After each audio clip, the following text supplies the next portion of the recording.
Turk and Run, a Thanksgiving comedy by Lisa Will. Turk's parents are so proud of him. He was the biggest and strongest and most grateful bird. On which one was true? He's a dancer, said his mother. He's an athlete, Said his father. He's a goner. Where's Caleb?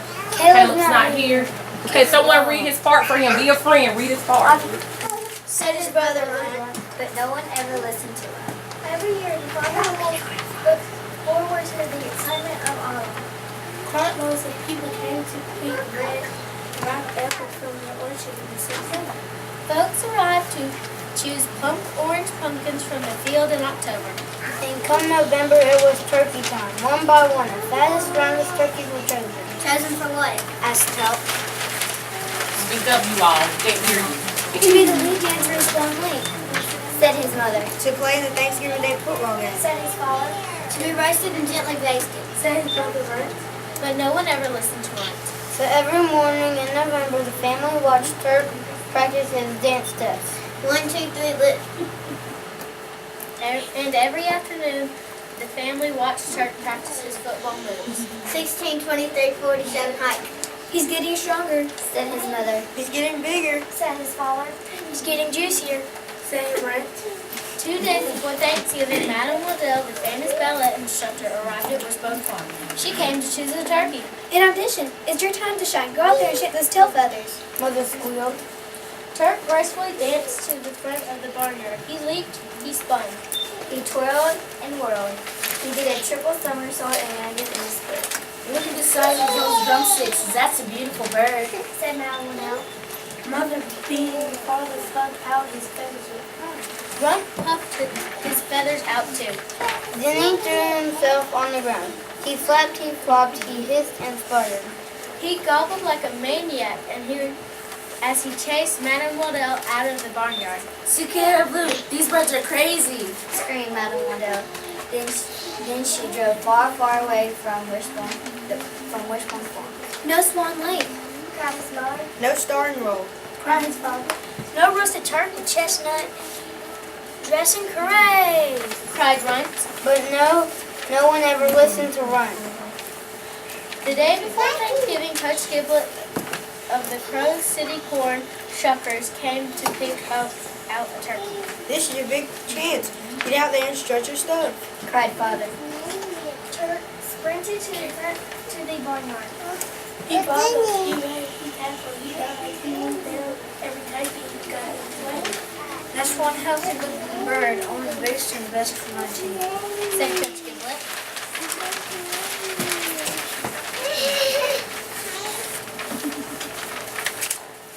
Father grinned proudly. Mother got tears in her eyes. Glenn got tears in his eyes too. Then his feet began to drip. He coughed, he wheezed, he suffered and sneezed. He fell to the ground where a hacking pit was feathers. Good gravy. These are very sick birds. The corn shuckers deserve better. Shouted the coach as he hopped back into the team bus. Then he sped far, far away from Wishbone Farm. No football contract. Cried Father. No TV commercials, cried Mother. No turkey sandwich or cranberry sauce, hooray! Cried Ryan. But no one ever listened to Ryan. It was a Thanksgiving morning. Turk family heard a little put, a little old car. Out of a car came a little old woman. Maybe she's a little old talent scout. Said Father. Maybe she's a little old dance instructor. Said Mother. I hope she's a little old vegetarian. Said Runt. Show her what you got. Father and Mother pushed Turk to the front of the barn. But before Turk could perform, everyone the little old lady scratched her side. Aha, exactly what I've been looking for. Just the right size spot for me. Said the little old lady. What? Cried Mother. Him? Cried Father. Help! Cried Runt. But no one ever listened to Runt, so he ran. He ran behind Father, he ran behind Mother. Don't let her see me. Hide me, hide me. Runt ran behind Turk and said, I'm too young to be basted. Turk saw the look on the little old lady's eye. He saw the drool on her lips. He saw the fork in the little old lady's pocket. He saw the roasting pan in her back seat. Runt had been right all along. Work when you want your goose is cooked. Turk instructed. Turk bobbled and weaved. Runt flapped and drooled. Turk leaped and twirled. Runt coughed and wheezed. Runt gobbled like a maniac while Turk dived down and tackled his girl on baby's shoes. Stop and nonsense. I wouldn't eat these belts if they were the last toys on out. Cried the little old lady. She was gonna bake it. Miss Morgan, Ma'am? Ben Britton, and he's going to be a car rider, and he needs to look for his mom's car today. Yes, ma'am. Thank you. That day, as the family feasted on corn and alfalfa, they had much to be thankful for. I'm thankful that we're all together, Said Mother. I'm thankful for 2 brave sons. said Father. I'm thankful for such a smart brother, said Turk. We're not out of the woods yet. Come December, folks, begin planning your holiday dinners. One right. Dinners that include stuffing, asked Mother. Dinners that include gravy. Asked Father. Dinners that include baby meat, asked Turk. Over my feathered body. We're not plucked yet. I have a grade A plan. Once said. And this time, everyone listened.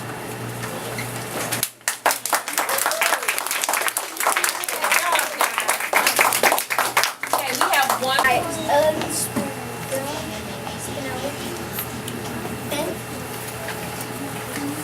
Thanksgiving at the Tapperton is always a big day. Thanksgiving at the Tapperton is, of course, at the Tapperton family. Miss Templeton, Mr. Templeton, Jimmy Templeton, Kenny Templeton, and Grandmother Templeton, and Grandmother Templeton, and Aunt Hannah, and Uncle Fred. And most certainly, the turkey and the trimmings. It was still dark when Mrs. Templeton lit the oven and took the big turkey out of the refrigerator. Just then, someone knocked at the kitchen door. It was Mike the milkman. Good morning, Mrs. Templeton. I thought you might like some eggnog for the holidays. Said Mike the milkman. As Miss Templeton reached for the eggnog, the turkey slipped from under her arm. Now, on a warmer day, this might have been a problem, but this Thanksgiving day was quite cold and the steps were covered with ice. Before she or Mike could even think, the turkey had slithered into the yard. Get it! Shouted Mrs. Templeton. Mike reached out, but the turkey skipped past him through the gate and into the street. Hurry! Stop that turkey! Screamed Miss Tapperton. The milkman chased the turkey. Miss Templeton chased the milkman. And the turkey slid down the hill into the pond. Plop, splash, it bubbled out of sight. When Mr. Templeton came down to breakfast, it took a long sniff. I don't smell a turkey. He said to his wife. Of course you don't smell turkey. You have a cold. She replied. I don't have a cold. Mr. Templeton insisted. Mrs. Templeton shook some pepper in the air. Her husband sneezed. Achoo! See, you do have a cold. After breakfast, Mr. Templeton put on his coat and scarf and hat and gloves. I'm going to the bakery to buy our pies, Said Mr. Templeton. What are these? I know for a fact that it's quite slippery out there.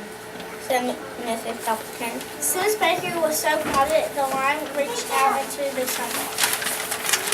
Mr. Templeton hated to wait in the long line, so he went to the diner for a cup of coffee. By the time he got back, the long lines were gone, and so were the pies. No pumpkin, no mint, rice, no rhubarb, nothing. Mr. Tapperton was afraid to go home with nothing. 2 boxes tied up with string, please, he said. Miss Sims, the bakery, stared at him. She You mean asked, 2 empty boxes? That's right. Mr. Templeton replied. Mine, these go light. Remarked Miss Templeton. Certainly they're light. Miss Sims prides herself on how light her pies are.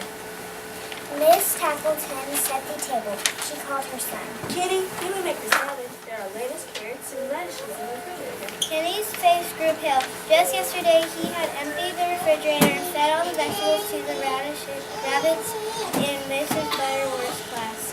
How could he tell his mother? He couldn't.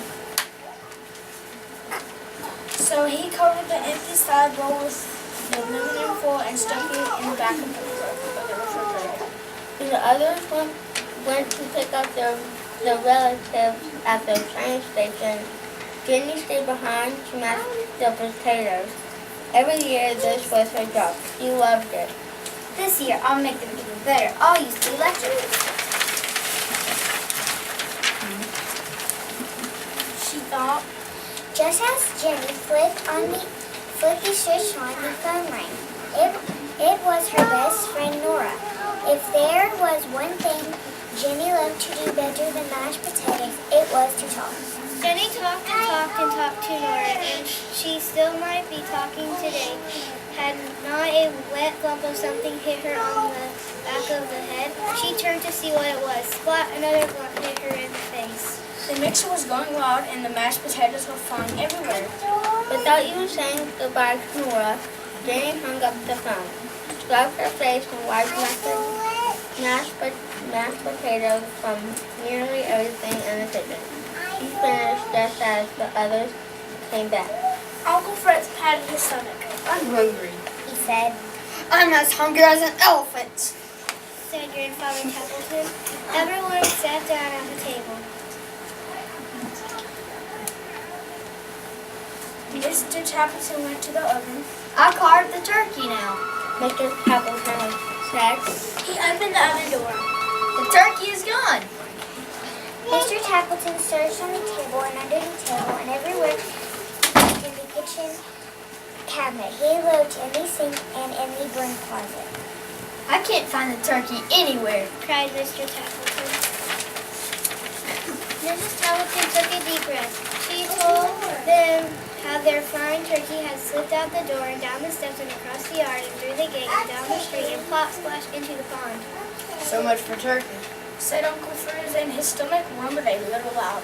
Never mind, we'll throw it on the train. Said Aunt Hannah good naturally. I'll get the salad. Jenny announced. Jenny set the bowl on the table and pulled off her little. Everyone stared at the salad bowl that was not there. I fed it too. The rabbits at school. Confessed Kenny. Uncle Fritz looked downright gloomy. So much for salad. Said Uncle Fritz, and his stomach rumbled again. I'm as hungry as 3 elephants. Sighed Grandfather. Kenny jumped up and said, We'll have Jenny's mashed potato. He brought the pot from the kitchen and lifted the lid. I was on the phone and the mixer went wild. Jenny said meekly. So much for potatoes. Said Uncle Fritz, and his stomach rumbled even more. I'm as hungry as 4 elephants. declared Grandfather. The pies, I get the pies. Cried Mrs. Templeton. Miss Templeton brought in the boxes, set them down, and untied the string. You brought home 2 empty boxes. Mrs. Templeton glared at Mr. Templeton as he covered his ears. 5 elephants. Groaned Grandfather. The dining room was quiet. Everyone looked down at the empty table. Uncle Fritz muttered something, but it could not be heard above the rumble of his stomach. A tear ran down Jenny's cheek. No Thanksgiving dinner.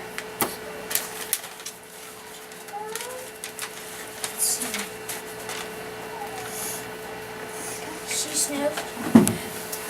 Nothing to be thankful for. Sighed Kenny. Grandma smiled and said, Of course there is something to be thankful for. There is more to Thanksgiving than a turkey and trimmings. Turkeys come and go. And trimmings can be lost. We know, but we're together. That's what matters, not what's served upon the platters. Miss Templeton jumped up and said, we have ham and cheese in the refrigerator. I'll help fix the sandwiches. Offered Mr. Templeton. Jenny wiped away a tear and said, I'll get the pickles. Kitty laughed and said, I'll open a jar of applesauce for dessert. And so the Templetons had their Thanksgiving dinner after all. Uncle Fitz's stomach stopped rumbling, and Grandfather Templeton ate enough ham and cheese to feed 6 elephants. in fact, everyone had plenty to eat, but most of all, they had each other. Thank you all.